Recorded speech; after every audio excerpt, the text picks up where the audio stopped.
Hello, my name is Ruth Packham, and today I'm going to show you a tutorial on how to needle felt using non-wool fibres. Today we'll be using some cotton fibre and some Ramy and hemp and some linen.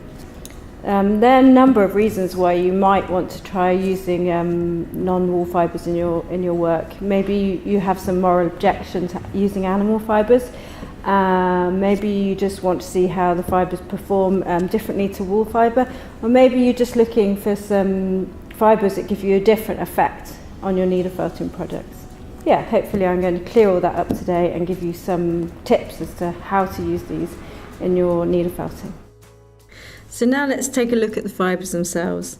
So each fibre has its own merits and drawbacks, but overall I would say that if worked carefully, all of these fibres needle felt a little bit faster than wool fibre. So we'll start with cotton. Cotton fibre is very soft and it has a very short fibre length. It also has a really good sheen, and these fibres are perfect for animal fur effect, so either as a cotton creation or as used on top of wool fibre. So here we have a very lovely owl. So the owl is solid cotton with a wire loop for feet, just the moth that we made with the colours that I showed you. And it gives a really nice sort of soft feathery effect, and it's quite hard, it's very firm. And here's we have a fox cub that I've made. So there's no wire in this one, it just sort of stands up by itself. And here we have the cotton howling wolf. This fibre is very versatile. You can make lots of different things using needle felting and cotton. Now we'll look at some Ramy. It has a very long, lustrous, shiny staple fibre, which is very strong. It's the most unusual of the fibres that we'll be working with today, just in the way in which it binds together and felts. And so when it's needle felted, it becomes really hard, especially once the fibres cross over. It's probably the one that is most likely to snap the needle when you're using it. It's very, very hard Ramy when it's finished, and I've given it a nice sort of loose, kind of feathery effect on the outside. It's very, very firm, the Ramy, when it's needle felted.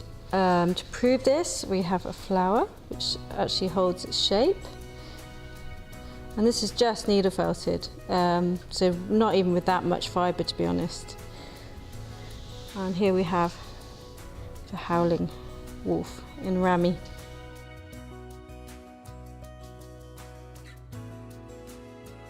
Hemp fibre. So you can just see by looking at it, very, very coarse.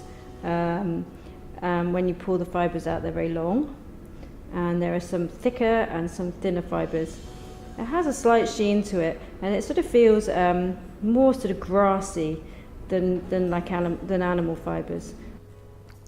The hemp becomes strong very quickly, and we also, similar to Ramy in this way, when the fibres start to cross over, this is when there's a danger that you can break the needle. So just be aware of this. Don't stab too fast. Now I'm going to show you some projects that I've made or created using the hemp fibre. So we have Crazy Owl to start with. As you can see, it works really well to kind of give this sort of sticky out effect, and it will stay in place. You just have to tease it out. And it's very hard. This one has a wire armature, and then I've just wrapped the wire in the hemp to give it that sort of finish. And then we have a tortoiseshell butterfly. So I mean, it's not so easy to make detail using the hemp fibre as it is with wool fibre, but you can see you can get fairly detailed, and I've made sort of antennae which are fairly fiddly. And we have another crazy bird, part woodpecker, part kingfisher. Again, he has wire in his feet. And then we have the howling wolf. So it's very hard, the hemp, when it's finished. So you have to be very careful not to snap the needle. Linen, it has a duller kind of appearance than maybe the Ramy. So it doesn't have the shine, and the fibres, they're very long, and when you open them out they sort of seem quite mixed, with some coarse fibres mixed with some soft fibres, very similar to like a Welsh mountain wool or something that's got lots of Hemp in it. So when you're working with it, it's good to sort of maybe try and break it up a little bit before you start needle felting. In terms of needle felting with it, it's probably a good idea to kind of keep the fibres moving in one direction, because it kind of produces quite messy looking needle felt. But it's strong, and it does bind together very well. Okay, now I'm going to show you some of the projects that I've made using linen fibre. So we have the wolf, howling into the moon.